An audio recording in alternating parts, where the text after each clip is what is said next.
डांट दी ही कैसे अरे संगतिया पुरान हो, संगतिया पुरान हो, देहिया हमार बाकी देहिए के जान हो। डांट दी ही कैसे संगतिया पुरान हो, संगतिया पुरान हो, देहिया हमार बाकी देहिए के जान हो। डांट दी ही कैसे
से पहले जान इहे हमर जान हो, इहे हमर जान हो, देहिया हमार बाकी देहिए के जान हो।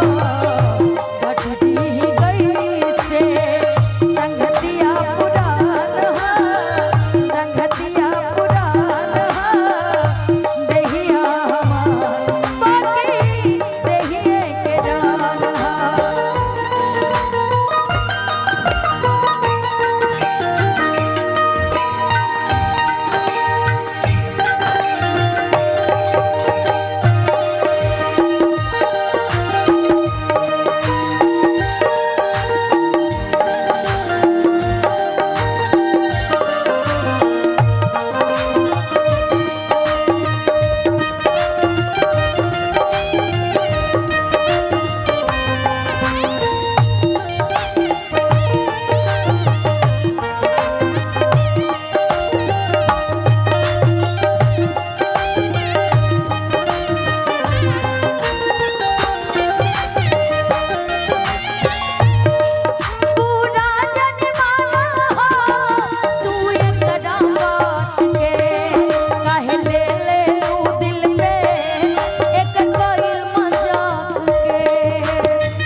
सच्चा दोस्त अगर जीवन में आ जाए तो जिंदगी धन्य हो जाती है। वही अगर बुरा दोस्त आ जाए तो जिंदगी एकदम जहन्नुम बन जाती है। मैं चाहूंगी कि हमारी जितनी माता बहन लोग खड़ी हैं ये कुर्सी उधर बढ़ा दीजिए, वो लोग बैठ जाएं, है ना? सुख दुख में साथ रहे और सुख दुख में साथ रहे, सुख दुख